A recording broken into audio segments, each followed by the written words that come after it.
It's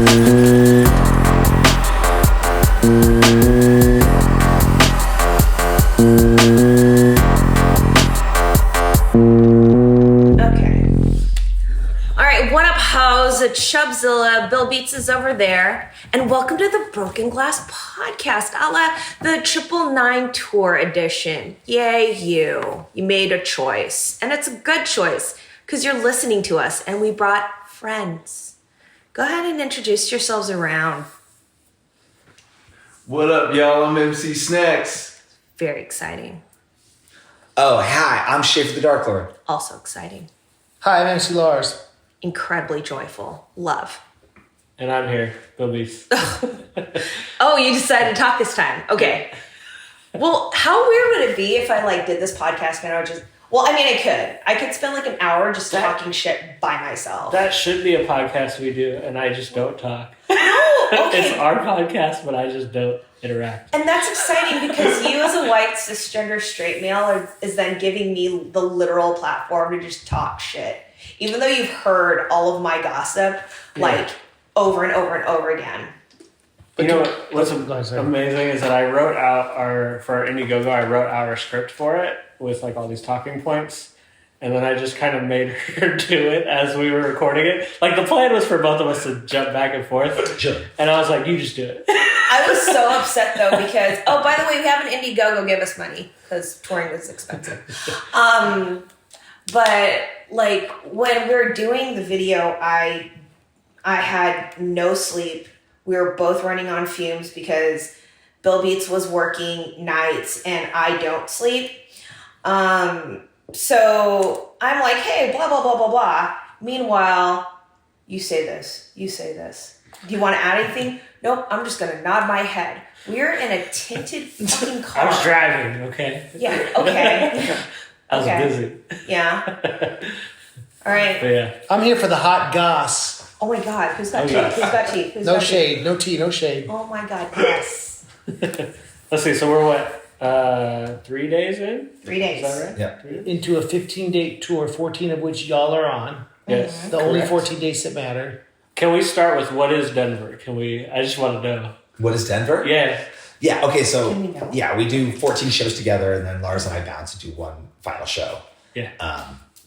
And I haven't made that clear on the posters because it always bothers me when I see those posters where there's asterisks next to a bunch of dates being these dates with this person, these dates with this person. I have to do a math problem now to figure out the logistics of the tour. But it's only one date and I haven't even tried, and I only now really kind of realize that. That's okay. Yeah, there was a point, I'm so sorry.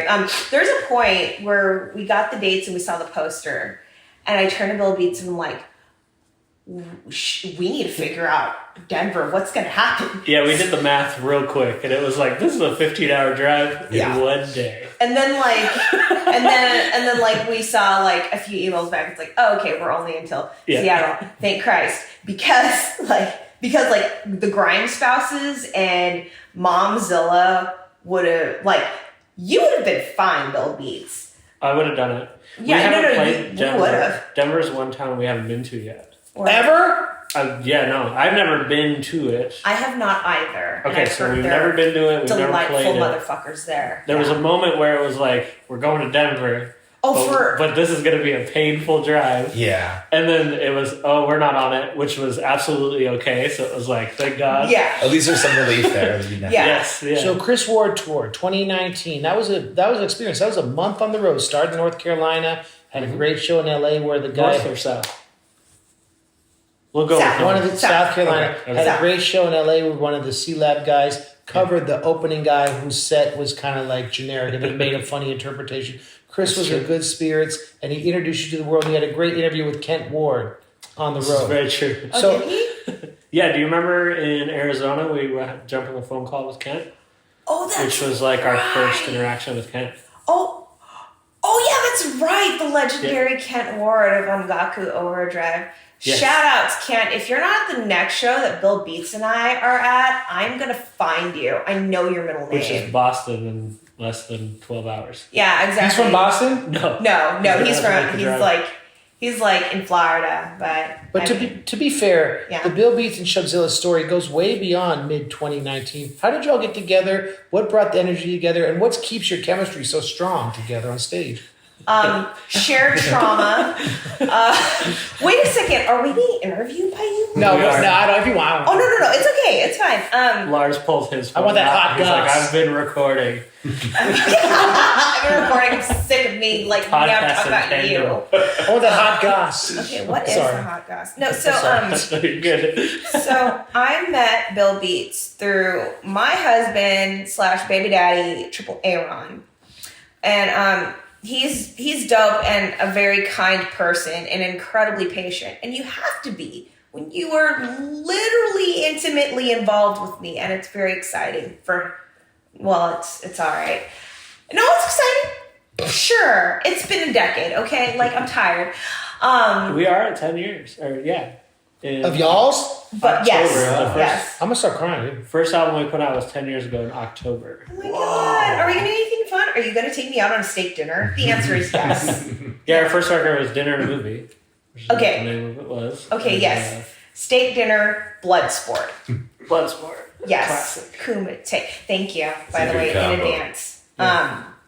But yeah, so I met Bill Beats and a bunch of other musicians in nerdcore, like at some like random show that he was doing the doors for, and I walked in with some theater friends, and blah blah blah. A few weeks later, I go see this group that he's in called Death Star, and it's fine. It's Who else fine. was in it? Who was in it? Cosplay? Billy the Fridge, No. Billy the Fridge was not He's like in there. honorary. though. Macklemore, Oh, no. He probably could have been. It's probably a possibility. Greaves from Greaves and Budo. I'm just talking about Seattle rappers. Okay, I was gonna say. I was like, these are the local cats. You're talking community, And not Death Star Blue specifically. Scholars. Oh, Yes. Classic. Yeah, very exciting. Yeah. But yeah, no, I saw some. That's cool. I saw some of our. I saw some former nerdcore colleagues rap on stage, and I thought to myself, "Ho, you can do better than them," and so I did. It's true. And that was March of 2014? October. No. No, so we actually. Do you remember an event called Orlando Nerd Fest? Oh my gosh, did you guys do Orlando Nerd Fest? So that Not as us though. I think Death Star was there, so I was there with Death Star technically. 9K1, which is an old group that's not that around was anymore. that was at Nerdapalooza 2013. Okay. Nerdfest You was were not 2014. at. I was at Orlando Nerd Fest 2014. Yeah, you were not at Orlando Nerd Fest. Okay, we didn't do that one. We did the one prior. It was like to the that. year after Yeah. Nerdpalooza ended, and Chozo tried to step in and fill the void by being like, "Oh, I'm going to take it back to what it used to be, which would be more of the nerdcore hip hop, and we're going to go back to the Marriott." And it was great. Cool. I had a good time then. That's what's up. Yeah. So that's the origin. Yeah. So how was I remember running into you at Nerdapalooza. was it tight? Yeah.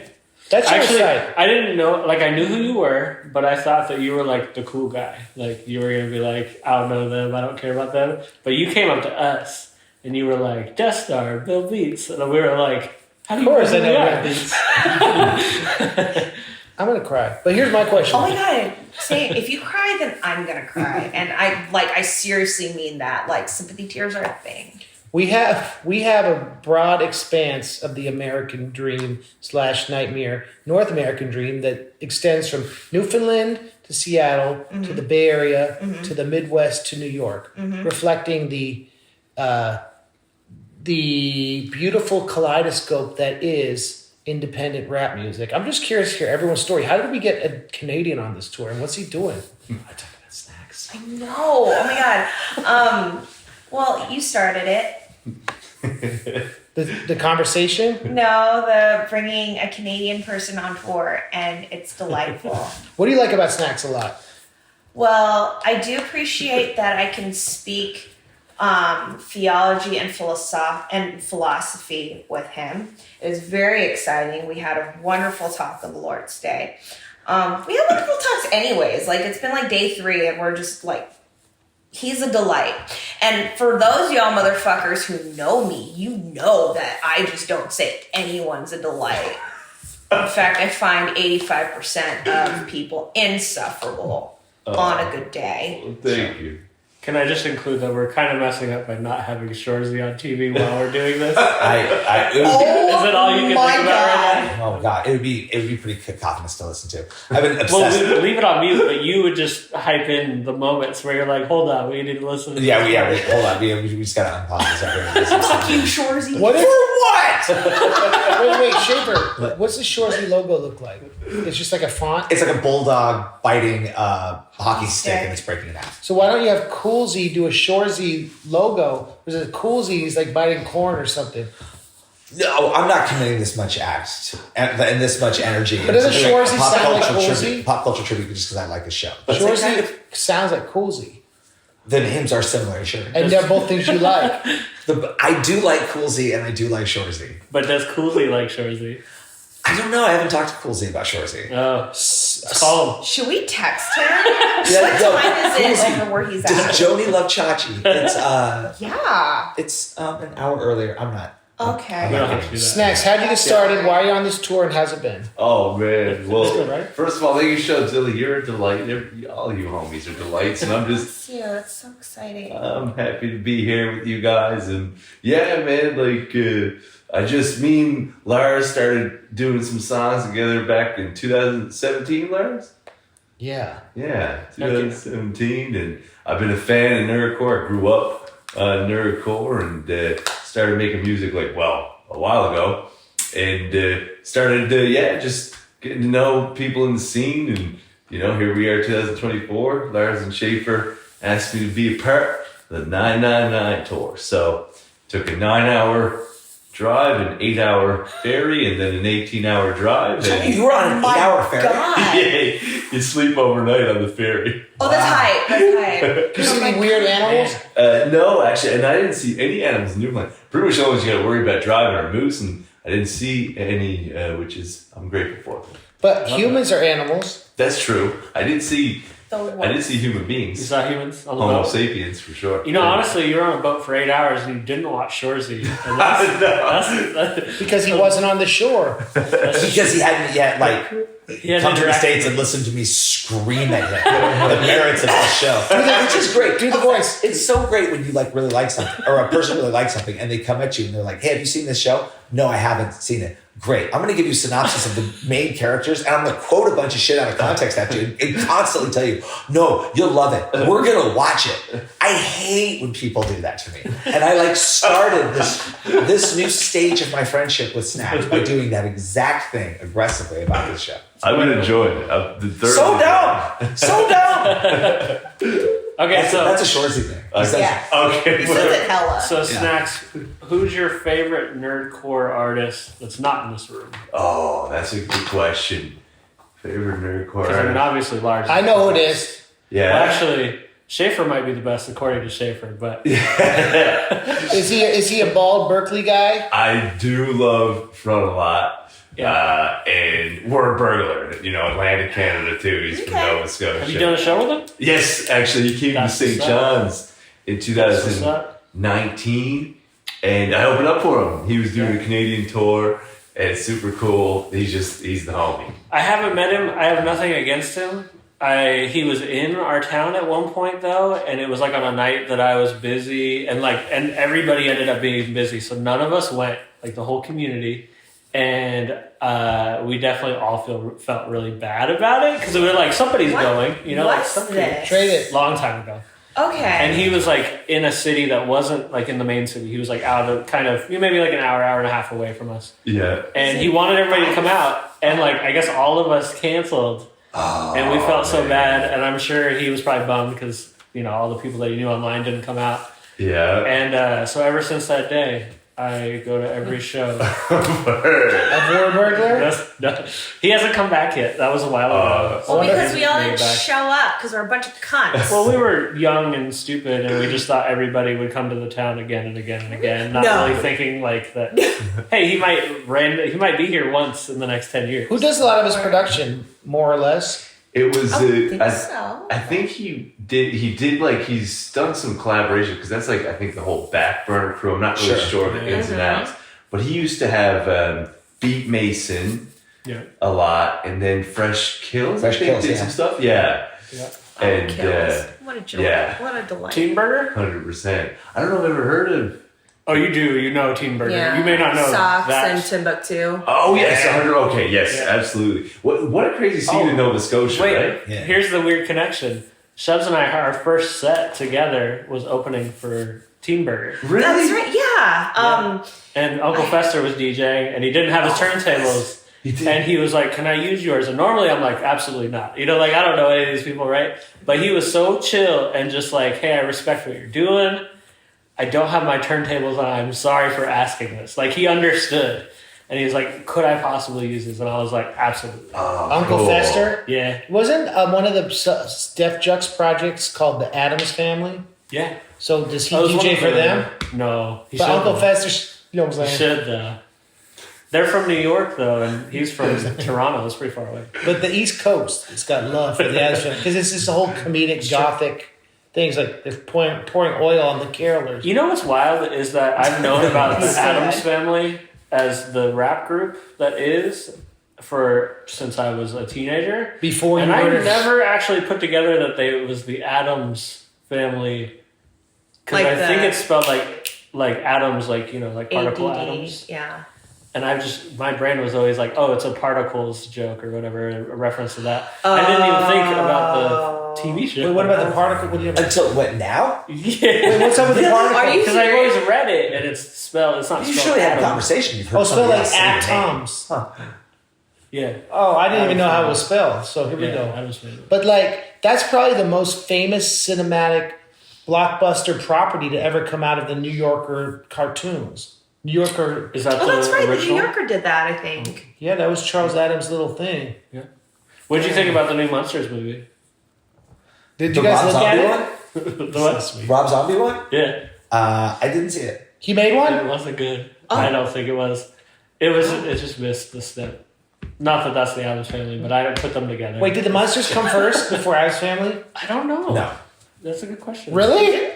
Oh, So it's like the Heathcliff of movies. have you ever seen photos of the Addams Family house? Where is the it? original one? It's in Seattle? Like the inside of it. What's good with it? So all of the furniture and stuff is pink because it comes up better in black and white. Oh yeah. It's like really weird looking in color. Yeah. What?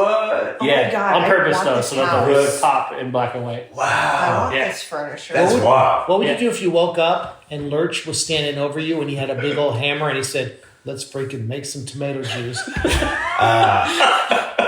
I mean, I'd probably I don't think he'd get through the sentence. I'd just start screaming like a frightened child. Was it Morticia? That's such a dope name. Yeah, it is. It is. It's like if you use humor to confront death, it makes mortality less horrific. That's true. That's true. And that's why I'm a fan of MC Snax because he talks about death, he talks about being funny, he talks about surfing on pizza. I love it. I love I it. didn't say Okay, that. so Frontalot's your favorite. Lars, who's your least favorite nerdcore artist? Oh, that's an Leaves? awesome.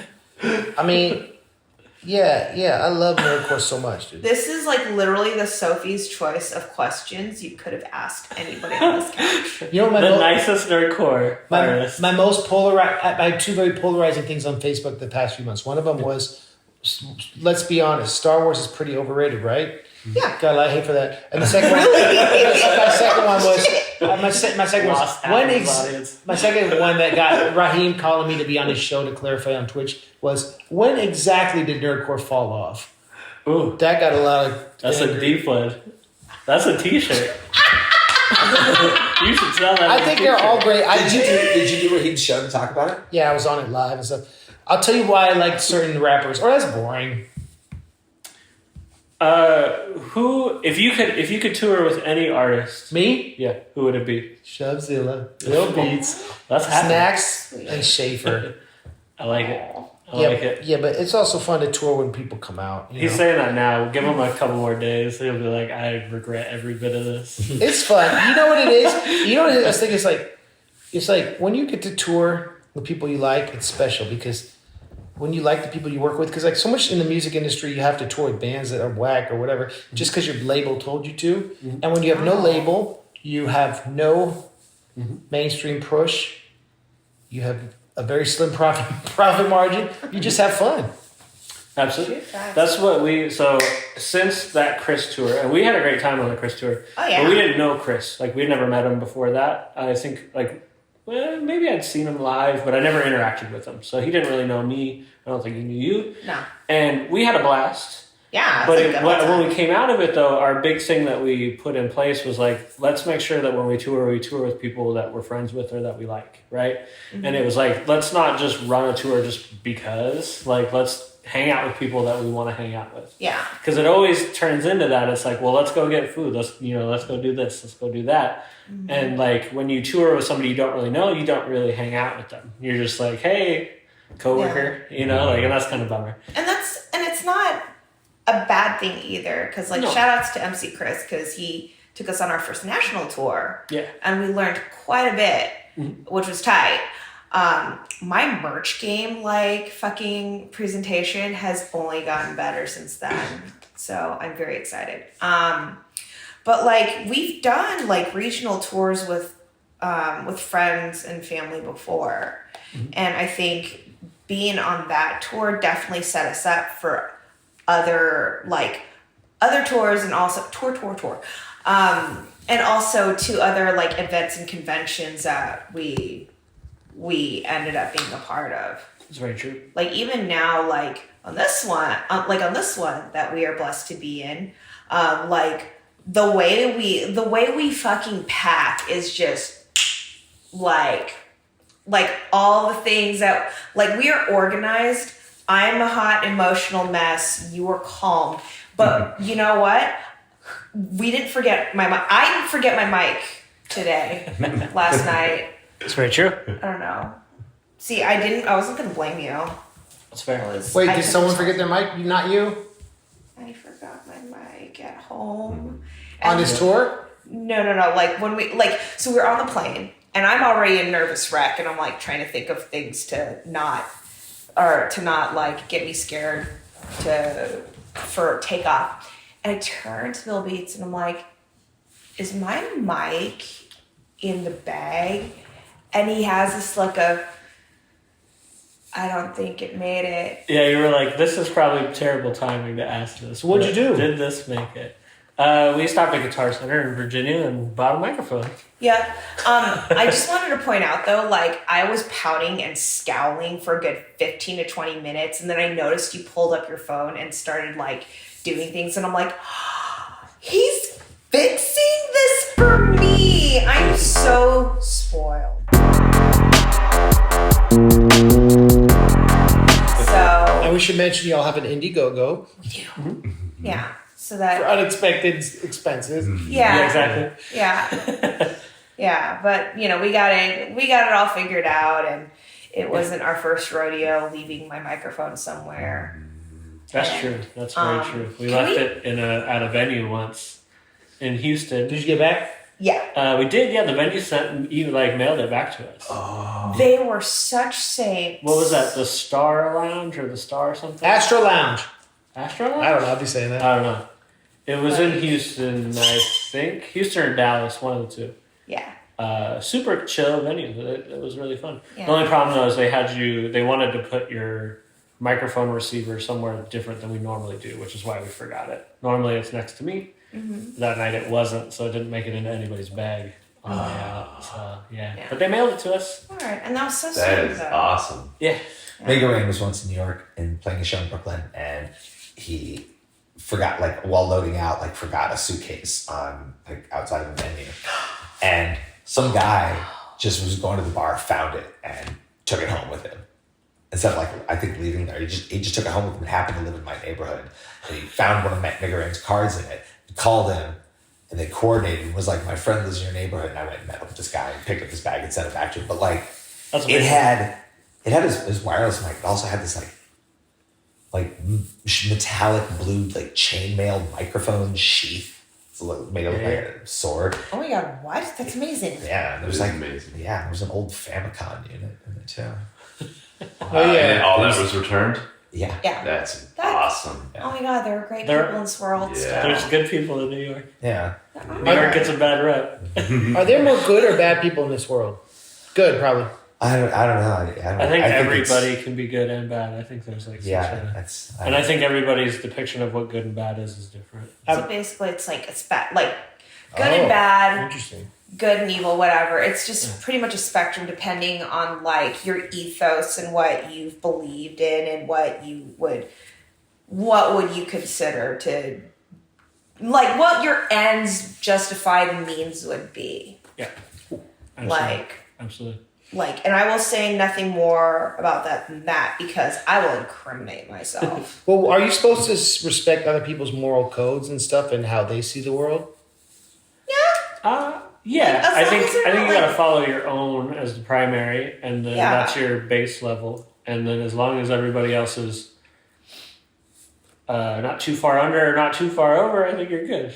What if it's like a religion that's created by a science fiction writer that believes in Dianetics? Like, should you accept and love Scientologists? I think yes.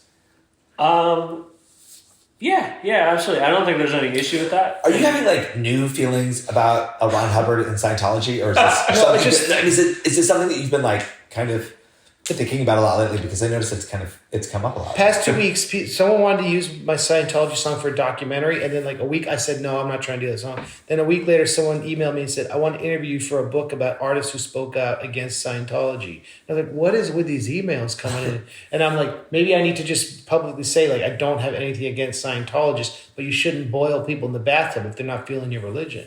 I think you should put that in your signature. What is the boil in the bathtub? I mean, allegedly, I don't know. Someone was saying, I don't like Scientology, and they found her in a bathtub that was boiled with her skin melted dead. I'm just saying, I don't know if this happened. Allegedly. Why are we talking about this? I don't know. I brought it up. I know, I was going to say, it's like, wow. I got a good Notice segue. it. I got a good segue. Me and Snax were talking about this earlier. Okay. So, Juggalo related content. We'll just touch this. Psycho Sam. Are you familiar with Psycho He Sam? shouldn't have done Oh, those right, right. things. Okay, so you know the picture? Do you know about the picture of him holding up the mask, like that they used when they like released the story about what happened? Mama, spill the tea. Okay, so there's that the right- a picture Kind of, yeah. And it's a mask It's that he's holding There's up. a lot of gusto with it, but in the photo. So this mask, it's like it's supposed to look like skin sewn together. That's the mask that he's holding up. Okay. So he committed the crimes that he committed. And this was a photo that was on his social media or something, so the news used it as the image of like, hey, this is what happened. The mask is from an artist in where we're from Tacoma, Washington. And it's actually the guy that did my tattoo. Is the guy that he was a horrorcore rapper back in the How day. did you know all this? Because he was giving me a tattoo and gave me the story of this guy that was a fan of theirs. But what's the mask? It's like a skin. Like, it looks like skin sewn together, like patched together. It wasn't patched together from the house full of people he murdered No, that night. no. Okay. This mask was like a prop for an artist. I'm not It was giving a him props. horrorcore. So, okay. And so the guy was a fan of theirs, so would go to their shows and took a picture holding their mask because he was like, "Oh, I love these guys." Your And boy's holding their mask. Yeah, and that was the photo that with they used. ICP, or just No. him in his house sad. No, so he was at a show for the local guy that I know. But the connection is the guy that did my tattoo. That was that guy that the mask that he was holding. But I'm wondering, Snax, was ICP his favorite horrorcore duo, or were there other artists he looked to more that had more severe lyrics? From what I understand, he was like into the underground horror stuff, you know, like probably like this homie, and I think he really liked SKR, which is like serial killer records. Not putting any responsibility on those underground acts either. Mm-hmm. But I think he was like in the news portrayed as a juggalo, but he was more into like more underground stuff. But I don't even know if I'm sure he probably was into ICP too, but man, what a messed up story. For those of you who are unaware, he met some women on the internet, went to their house to hang out. They were like this. Then they met on the internet, like just to chill. He went to hang out. They're like, this guy's kind of weird. We're not really feeling him. And they're like, all right, see you later. Comes back later that night. He feels slighted like a beta male. What's it called? Incel, like loser. And then ices the whole house, kills everyone in the house. And then you realize he has all these SoundCloud rap songs like I Kill People For Real and ICP is my second favorite group, so don't marginalize the Juggalo community because I like scarier stuff. Yeah. That was the name of the EP. No, I'm just saying. Title for an EP. It's very long. And the thing about Psycho Sam, like I get it that Twisted can't spell Twisted correctly. How are you going to spell Psycho Sam, CYCO Sam? We were actually talking about that. I couldn't remember if it was spelled differently or not. No, and not only is he killing a house, pretty sure it was. He's not only based on the rest of the community. I mean, it's not only a house full of people. He's also butchering the English language. Yeah. And all right, to segue out of that, Schaffer, what's the biggest room you've played? Like biggest audience? Question. I don't know. Probably main stage MagFest. Yeah. Oh. I think so. That was like, I don't know how many it is, but I think that's like the biggest. Was it enough that like it gave you? Wait, when you say biggest room, you mean like biggest draw or biggest room? Because I've played some big ass rooms with 4 people. Haven't we all? Yeah, I guess like biggest like draw, like where it was, and then like enough to where you stepped on stage and you were like, whoa, like this is. Yeah, it was definitely main stage MagFest 2017, I think. Yeah, that was pretty big. Yeah. MagFest is tends to be that for most people. It's like that's the moment where it's like, because it's like a con, and you're like, I see a lot of people walking around all day, and most cons you get on stage, and there's either a good crowd or it's a gigantic event room with a dozen people at the con who care that there's music happening. It was kind of. I was taken aback by realizing, oh man, people keep talking about. I felt like such an asshole because like, people kept talking about like, oh, MagFest, MagFest. I didn't know anything about MagFest. I don't think I really got it until I was playing. I was like, this is a lot of people that care. Yeah, same. The first time we played it, I didn't know. I knew about PAX, right? Because we live in the home of the PAX. Mm-hmm. And I knew about Dragon Con just from stories, people talking about Dragon Con. But MagFest was so far that it's like I didn't know anybody really at MagFest. And then we played it that first year that we played it, and it was like, okay, this is special. And it really just made me hate all the other cons. And it's like, why can't there be more music-specific cons? Like, everything else is things, and then music is secondary. Music is like a offshoot, like, oh, here's some extra entertainment. Sure. Where MagFest was like, music is the core, and then if you want to go play video games, you can go do that. Yeah, but also come back and watch the I think packs. that's the important distinction. Have you done MagFest, Lars? 2018. It's real cool. Yeah. When you look at your tattoo, do you think about Psycho Sam? When I hang out with y'all, I do, because y'all talk about bless it. Yo, get out the good, only good stuff. Cool. I think that after Schaffer set at MagFest, he had a great merch line. It was popping, and the bands who were sharing the tables with him was like really cool, and they just like, take the table. Yep, and our friendship remains solid to this day. You sold mad merch. I'm not trying to count your pockets, but I'm just saying it was a big good night. It was crazy. It was like at Meg. Like right after the set. It didn't recently after that you quit your day job? It was a couple of years after that. I'm just saying. That's pretty recent. One thing led to another. I mean, sure. I don't think those were like. I don't think I was like, you know what? I sold a bunch of T-shirts at a music convention in National Harbor, Maryland. I'm on my way. I'm gonna cut myself free of these corporate responsibilities. No, I like unrelated, but on a similar timeline, I just grew really deeply self-hating with how much of my life I was wasting at this job that I cared nothing about. And they were also kind of, after years of me being able to like kind of hide under the radar and just be this presence there who collected a check and did something. They I think it kind of started catching up with me, and like new management started to be a little more diligent. And I started drawing more attention to me, and I decided to get out with some dignity before I got cut. So what would you do, Mark, if you don't mind me asking? That's a hell of a question. Yeah. I worked for a corporate bankruptcy law firm, and I did some sort of office help. Word. Just a general. I edited a lot of documents. I filed a lot of documents with courts, judges' chambers. I spoke a lot about big corporate bankruptcy cases like Kodak and Jacuzzi, and what I really did, I did a lot of figuring out. I made some PowerPoint presentations. I did a whole bunch of weird stuff. Is Jacuzzi a brand? Jacuzzi's a brand. That's wild. So it's like, you know what they make? Yeah, jacuzzis. But but really, they're called hot tubs, I guess.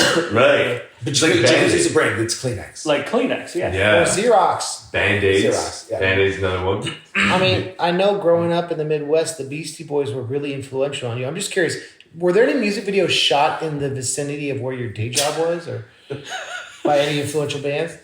You know, I'm so glad you asked that, Andrew, because the Beastie Boys made a music video for the song Smile, which was a B-side off of the Hella Nasty album. And they shot it, part of it, around this big sculpture that was on the plaza of the building that I worked in.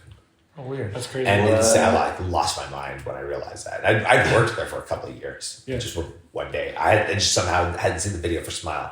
The rumor that I heard, though, is that when they played The Tonight Show, and they rode in on the train or on the subway and got off and walked through the town, is that you can see Schaffer in the background.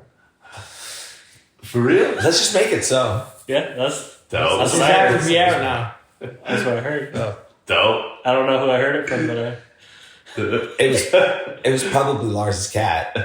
Wait, is that That's true or possible. not? No, I mean, yeah. You know what's kind of cool? Schaffer does these if you subscribe to his Patreon, he does these elaborate covers where he'll spend 2 weeks doing perfect interpretations of all the little people doing all their ad libs. And I think you've done Beastie Boys like as one of your favorites, right? A bunch of them. are you on your Patreon? I get like all the updates. I'm not subscribed, but I'm following. Sure. And I see a lot of the posts where you're like doing video content for them.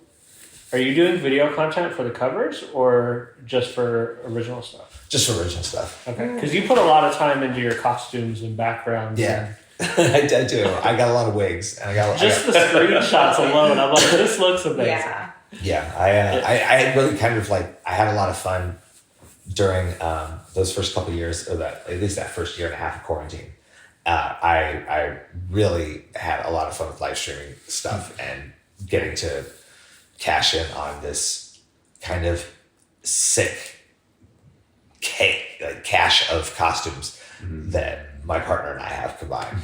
I have so many wigs. I love it. Those are a lot of fun. I did, I don't know if you guys remember this. I was thinking about this the other night, but one year, it was 2021 and over March, because that's when South by Southwest would be happening. We were all like, everybody was starting to get real bad cabin fever after a year being locked up, and we were all like missing our friends and really wanted to get back out and play shows again.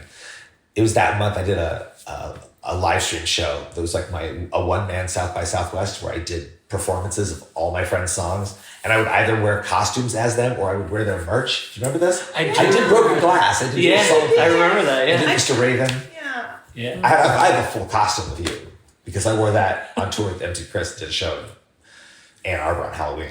Did you wear a wig for mine? I don't think you did. No, I didn't. think you Yours did, like, I just wore like flannel. I wore merch, Oh yeah, that's right. and I wore like different colored like blazers for each one. I wore the red one for that one. Did you That's jump nice. into black and white on that? I want to say you did like part of it in black and white. Not your song. I Okay. did. I think I did somebody's song black and white. Maybe Yeah, And you painted the furniture pink. I painted furniture pink. It made it pop a lot. you got to do it. Call that. But like I ended up recording, I did Kaiji by Tribe One for that. And then so the next month, and I loved like learning that song so much because I love Tribe One so much. And He's great. it's a fun exercise to take one of your friend's songs that you really like and then go through it, pick it apart syllable by syllable and try to like pick up the nuance and all the little details of it. Make you really, really appreciate how good all of your peers are. But that one was like special for some reason. I had so much fun. I recorded it as a cover and released it for my Patreon. And I have been considering it. Up until like the first day of this tour, I was still considering it as maybe a song I was going to do in my set. It's not even my song. But you could ask him, maybe email him. I'm sure I could, but I don't know. It's not like a thing I don't have like a recording of it that I'm selling. I don't or merch. I just want to show off by doing my friend's song because my friend wrote a really good song and I want to show it off. Well, speaking of friends he knows, can we go on record? Why did Adam Warrock quit nerdcore? It's I don't know. it's a mystery as it's the great ghost story. Can we call him? Our scene. I don't have his number, or like, I don't know. Maybe he wanted to do something different. That's I actually dope. honestly don't know why. I don't think I know anybody that's released more music consecutively than him. Because like, Yeah, it was intense for a few years. yeah, like he was making us all look bad. Yeah. And then he was like, I'm not doing this anymore. Then he had those like 24-hour fundraising telethons where he just like write songs in front of him. He just write lyrics and overbeats and record them and mix them and Like straight one up. song just after another for 24 hours. Oh my Crazy. god. Yeah. I think that's I don't know the reasoning, but I mean burnout is real. Yeah, that, like I'm burnt out just hearing that. What's his best project? Is this thing Human or whatever? That's probably the best one. Or That was really good. I'm on a Lonely Planet. What's that one where where's like the guy from Watchmen? He's sitting on a thing. Humans in It's not space. City Beautiful. It's I don't know. I don't feel bad. I'm not like, oh man, I feel bad because I like my friend so much, but I know that he's not listening to this. You know, what I'm really excited when he comes back, I think Well, he's- actually, I have him on the phone right now. Oh no! Yo, Eugene. It was you dare call that thing human? It wasn't. No, the one with the Watchmen with Dr. Manhattan on cover. and then what's the one that's like Gifted Child, produced by Michael Kill. Yeah, Everyone's favorite North Carolina. they did that Firefly mixtape that was really good. The Brown Coats. Yeah. But when he's coming back, I heard he's going to be doing a Gremlins project, but maybe not. That's hearsay. You feel me? I mean, like, I it's feel that. every Yeah. 10 minutes long. And I feel that that's hearsay. I don't think there's enough Gremlins material out there, to be honest. 100% agree with that. So, fun fact: I've never watched it. Gremlins? No. I was watching Bloodsport. Like I was like too busy spending my formative years in like Sunday school and like watching Jean-Claude Van Damme movies, and I think the first half of Apocalypse Now. I love it. Let's There's That some is- martial arts violence in Gremlins. Is Yeah. there? Yeah. yeah. You know what's a great movie though that I always think of when I think of Gremlins, and I think it's because I watch them close to each other. There's a movie that's is it called The Cat's Eye. Oh sure, with Drew Barrymore, the young Yeah. Drew Barrymore. Yeah, It's it's Stephen basically King book. 3 Stephen King like shorts. It's a Short great stories. movie. Yeah. It's weird. Yeah, the titular one, the one with the cat's eye, like there's this little goblin that comes out when children fall asleep and steals their breath from them. And, Yeah. and we see this little like stop motion animated And they die? creature comes out. Yeah, and it steals the breath out of children, but But the because, cat gets blamed for it because the cats will sit on their Oh. chest. yeah, But Oh. at the end, does the cat not just kill the kid anyways? I don't remember how it ended. They left it on a cliffhanger because they were like the cat saved the day, right? And then Cat defeats the little troll. and the parents like believe Uh-huh. that the cat saved, right? They get evidence and they're like, oh, this cat is, and it was like a stray cat. So they were like, the parents were trying to kick the cat out of the house. The daughter's like, no, I want the cat, right? Typical. Right. And but at the end of it, they're like, oh, it's like it goes to like birds chirping, and like the cat lives with them now because they've taken the cat in. But then it ends with the cat like sitting on the girl's chest, like the cat is about to kill her. I don't know. It's been a long time since I've seen it, but that sounds like great if you're writing like modern folklore, like ghost story. That's a great ending to it. Yeah. Good job, young, full of cocaine Stephen King. You did another good one. What are the 3 things you can't do to a gremlin? Get it wet, feed it after midnight, and what's the third one? Sunlight. Sunlight? Keep it out of light. It hates Train bright it. light, Train it especially to be a sunlight. Pokemon. It will kill them. That is verbatim the dialogue from the film. What do you say again? It says, keep him out of light. He hates bright light, especially sunlight. It will kill him. And that turns from little Quasimodo or whatever, Mogwai. Mogwai to the scary guy with the No, quiz. that's fire. Light burns them up and hurts them. Feeding them after midnight. Turns him into green guy. Yeah, they like wake up and they're like in little gestation pods. How did these gremlins come to be? Oh, Shubs, you're gonna hate this. Just do it real quick. What, I don't remember. colonization I don't even remember. and like the subjugation of indigenous folks? Cause So this young white family who lives in like I don't know. I don't remember where it takes place. did alabasters think that they were really cute and they're like, I'm gonna adopt you, and then they died? Yeah, it's worse. Tell it. Go. Okay, Just do a quick one. So this guy, this teenage boy Billy, his dad is an inventor, and he goes to an invention convention in Where? New York. And he goes there to like show off some of his new gadgets. He's trying to sell them all. He's just making a bunch of like junk that like keeps falling apart. Oh. But while he's there, he's like, I really want to get something for my kid for Christmas because I'm going to be going back home. And so he visits a mysterious shop in Chinatown. And when he's in there looking for a curiosity for his son, this little creature starts cooing out of a box. The old man for the Chinese like shop comes out and is like, no, I'm not selling you this thing. But the white guy's like, come on, he's so cute. So essentially the monkey's paw. Kind of, but then the owner of the shop goes away and his grandkid comes out and is like, yeah, my granddad needs some money. I'm going to sell you this thing, but here are the rules. And says exactly verbatim what I said. He hates bright light. Keep him out of light, especially sunlight. It will kill him. And what's the water wheel? They ignore As this. white people do. Yeah, but they just steal this thing from a Chinese shop owner and they go and take it and it destroys the city, destroys the suburbs because they don't follow the instructions at all. At the end, they have to take it back. Why? How can you take it back? Well, they all they multiply that you can't get them wet because they multiply. And if you get them, and if you feed them, they get little bubbles. If you feed them, they turn into the gremlins. They start as Mogwai. The scary like guys who are all green. Yeah, But if you get them wet, they multiply. yeah. So if it starts raining and they're eating, Well, he makes a couple of them pop off of his body. So they got like a few of the little fuzzy boys. Wait, what's the But then feeding some of them eat after midnight and then they turn into monsters and they're like, fuck it, and start jumping in swimming pools. So they make like a huge army and they just destroy this whole town of white people. Okay, well now I'm kind of invested. It's not a terrible movie. and there's two of them. There's a new batch. I mean, that's true. But it's a 1984 movie, and as every movie that's popular in 1984, it's got like some pretty depictions of Chinese characters in just like tropes and stereotypes. Yeah. But this one does come with the added comeuppance of like, you didn't follow the instructions. You were told. You destroyed everything that around you. You deserve it. Mm-hmm. And then there's that band Mogwai, Yeah, that's they're named after him.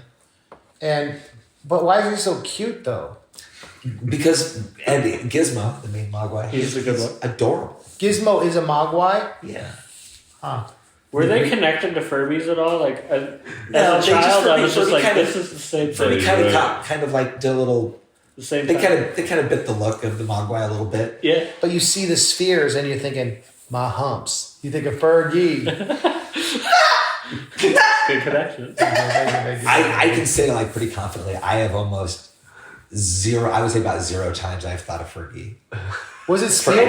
That's true. Does That Spielberg was do the it? first. Right there. Yeah. Oh, that's right. That was the person who did a thing. Fergie, she's been through a lot. Did Spielberg do those movies? No, Joe Dante. Who's that? No one knows. The director of Gremlins. Fergie's dad. But Spielberg produced that flavor. Sure. And the puppetry's dope. It's great. And it's scary, like there's all these And it's a Christmas movie. Let's not forget. Heck yeah. Which one? One or two? One, it's a horror movie that takes place during Christmas. Just like Die Hard. Just like Die Hard. And Bloodsport. Well, Die Hard's not a horror movie, but yeah. I didn't know Bloodsport took place during Christmas. It doesn't, but it's Christmas when I get to watch it. Oh, wonderful. I mean, when I think about how great movies are, I think about the narrative form, the oral culture preserved through the mediums of podcasts. I like to think of good ways they wrap up. Sometimes I love to hear synopses of tours. I like to hear how people feel in a sentence or two, but I'm not the host. I'm just saying. So I'm gonna translate this. MC Lars basically just said, y'all hoes need to shut the fuck up because I'm tired and we're going to summarize this somehow. And we'll wake up in 5 hours. This is Oh, true. God, Yeah, what it's time coming is soon. it? 6 hours, 6 hours. Okay, yeah, so we're gonna go sleep, or what I'm gonna not sleep. But anyways, y'all have been listening to the Broken Glass Podcast. Episode 2. Episode 2. First episode was This is the second episode? First one was in October. You should call it episode 2, the new batch, because that's the Gremlins 2, is the new batch. There you go. Done. Okay, that's the title. I've been Shubzilla. Bill Beats is over there. Check us out on the link trees. Shubzilla, Bill Beats, blah blah blah. And everyone else, where can these hoes find you? You can find me on Facebook and Instagram /MC Snax or mcsnax.bandcamp.com. Thanks for listening. Thank you for the kind words. You guys are all my friends, and I'm happy to know you. Oh, sweet guy. He's like genuine. He doesn't have any sarcasm or cynicism. I know, but I've just maxed out on that, so I feel like it balances out. It's okay. Your spirit meter's maxed. Okay. Glory and praise. I'm so sorry. You can find me just all the social media. I don't know, Schaffer The Darklord, but spell it right, or you'll still probably find it. If you spell it wrong, you'll still probably find it. Was there an Instagram rapper named Scando the Darklord? Moving on. My name is MC Lars, mclars.com, and this has been great, and I'm lucky to tour with such wonderful people. Thank you. Thanks. It's very kind of you. And Bill Beats and Shubs are so dope, dude. So dope. We try. We do. So if you're hiding under a rock and don't know that we are on this 999 tour, well, now you know. Get your tickets at nerdcoretour.com, or be that one person that just misses out and has FOMO for the rest of their lives and feels bad forever. But anyways, I know that's not y'all, but bye. Thanks. Bye. Peace, y'all. Let's end with a track called... Did you end with songs? No. Called Come to the Tour. Come to the tour, or you're a hoe. Come to the tour, or you're a hoe.